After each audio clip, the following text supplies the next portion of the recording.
سپہر کے 3 بجے ہیں۔ السلام علیکم، یہ ریڈیو پاکستان ہے۔ شہریار احمد سے خبریں سنیے۔ اہم خبروں کا خلاصہ۔ وزیر اعظم آج سے سعودی عرب کا 3 روزہ سرکاری دورہ کریں گے۔ نائب وزیر اعظم نے اقوام متحدہ کی سلامتی کونسل کی صدر کو ایک خط لکھا ہے جس میں بھارت کے غیر قانونی زیر قبضہ جموں و کشمیر میں انسانی حقوق کی سنگین خلاف ورزیوں کو اجاگر کیا گیا ہے۔ پاکستان نے آزاد جموں و کشمیر قانون ساز اسمبلی کے انتخابات سے متعلق بھارتی وزارت خارجہ کے بیانات کو سیاسی مقاصد پر مبنی قرار دیتے ہوئے یکسر مسترد کر دیا ہے۔ پاکستان اور ڈنمارک نے توانائی کے بنیادی ڈھانچے کو جدید خطوط پر استوار کرنے کے لیے اسٹریٹجک شعبے میں تعاون پروگرام کے آغاز کی غرض سے ایک مفاہمتی یادداشت پر دستخط کیے ہیں۔ وزیر اعلیٰ سندھ نے کہا ہے کہ تھر کول سے بجلی پیدا کرنے کی صلاحیت 3000 میگا واٹ تک بڑھائی جائے گی۔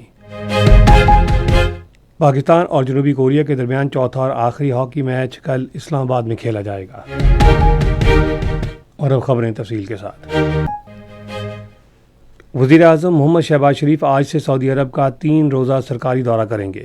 نائب وزیر اعظم محمد اسحاق ڈار اور چیف آف آرمی اسٹاف اور chief of defence forces field marshal Syed Asim Munir پر مشتمل اعلیٰ سطح کا وفد بھی دورے میں ان کے ہمراہ ہوگا۔ وزیر اعظم سعودی ولی عہد محمد بن سلمان سے ملاقات کریں گے جس میں پاکستان اور سعودی عرب کے 2 طرفہ تعلقات مضبوط بنانے کے علاوہ باہمی دلچسپی کے علاقائی اور بین الاقوامی امور پر بھی تبادلہ خیال کیا جائے گا۔ یہ دورہ فوری نوعیت کے معاملات اور قلیل مدتی امور سے بڑھ کر اہمیت کا حامل ہے۔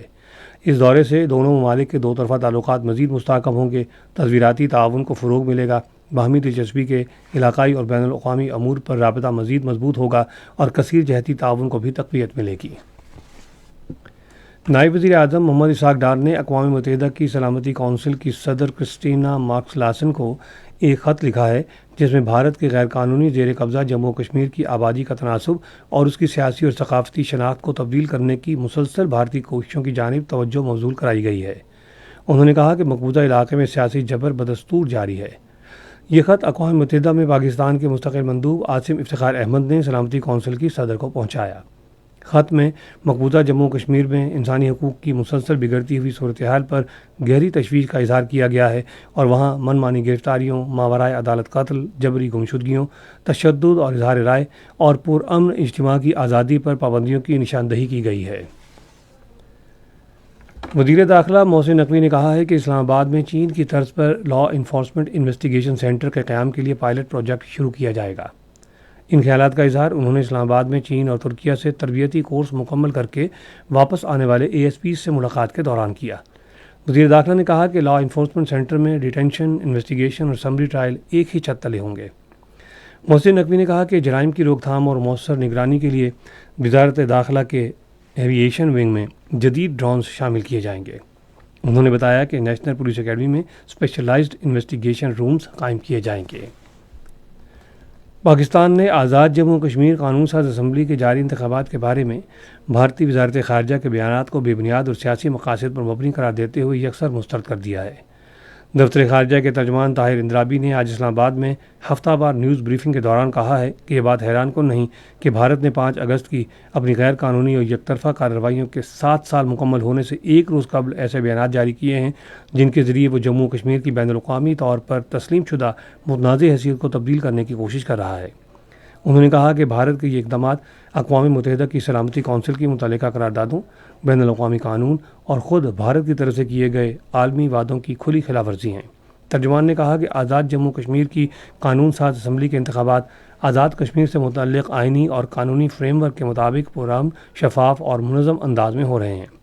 انہوں نے کہا کہ بھارت کو آزاد جموں کشمیر کے جمہوری امر پر تبصرہ کرنے کا نہ تو کوئی قانونی جواز حاصل ہے اور نہ اخلاقی اختیار، جبکہ اس نے خود مقبوضہ جموں کشمیر کے عوام کو بنیادی سیاسی حقوق اور جمہوری آزادیوں سے محروم رکھا ہوا ہے۔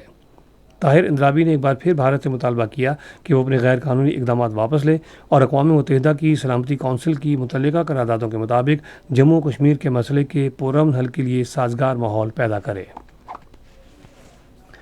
پاکستان اور ڈنمارک نے اسٹریٹجک شعبے میں باہمی تعاون پروگرام شروع کرنے کے لیے ایک مفاہمتی یادداشت پر دستخط کیے ہیں۔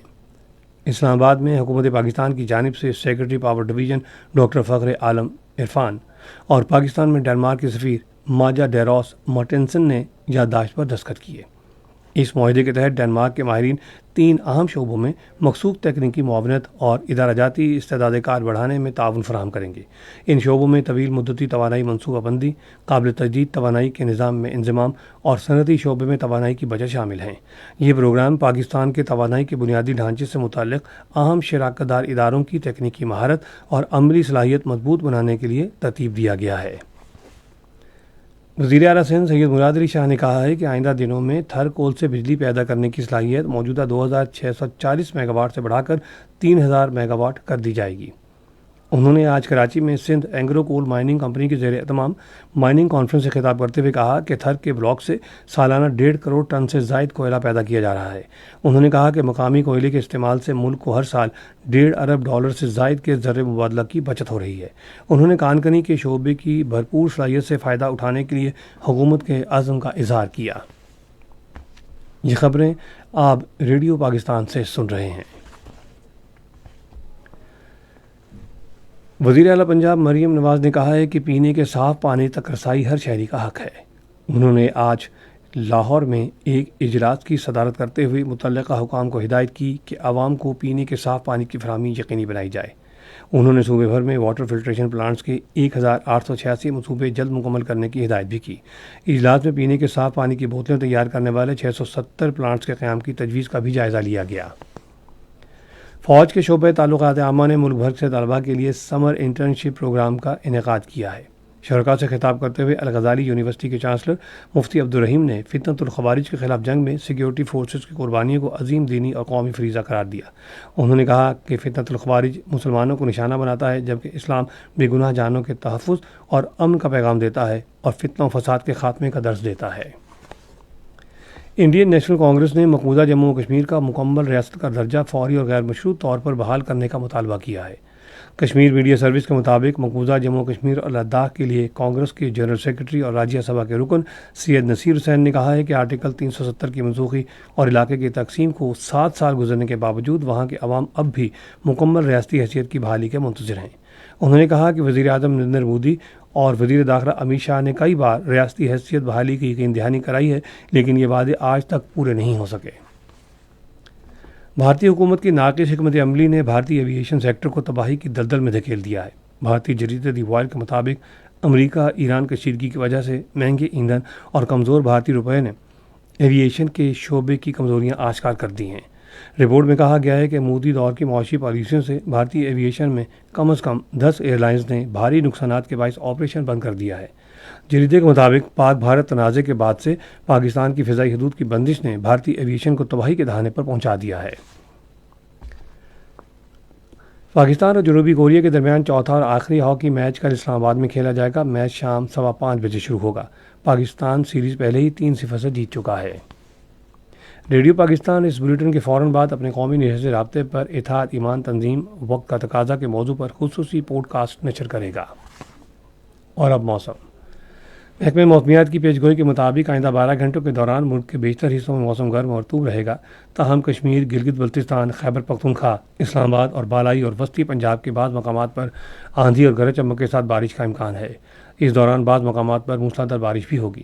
آج ریکارڈ کیا گیا بعض بڑے شہروں کا درجہ حرارت: اسلام آباد اور Karachi 33 degree centigrade, Lahore, Peshawar اور کوئٹہ 35، گلگت 28، مری 25، مظفر آباد 27، جبکہ سری نگر 28، جموں 33 اور لیہ 15 ڈگری سینٹی گریڈ رہا۔ اہم خبروں کا خلاصہ ایک اور سے سن لیجیے۔ وزیر اعظم آج سے سعودی عرب کا 3 روزہ سرکاری دورہ کریں گے۔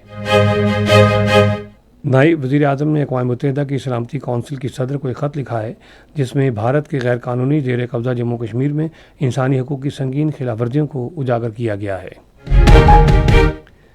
پاکستان نے آزاد جموں کشمیر قانون ساز اسمبلی کے انتخابات سے متعلق بھارتی وزارت خارجہ کے بیانات کو سیاسی مقاصد پر مبنی قرار دیتے ہوئے یکسر مسترد کر دیا ہے۔ پاکستان اور ڈنمارک نے توانائی کے بنیادی ڈھانچے کو جدید خطوط پر استوار کرنے کے لیے اسٹریٹجک شعبے میں تعاون پروگرام کے آغاز کی غرض سے ایک مفاہمتی یادداشت پر دستخط کیے ہیں۔ وزیر اعلیٰ سندھ نے کہا ہے کہ تھر کول سے بجلی پیدا کرنے کی صلاحیت 3000 میگا واٹ تک بڑھائی جائے گی۔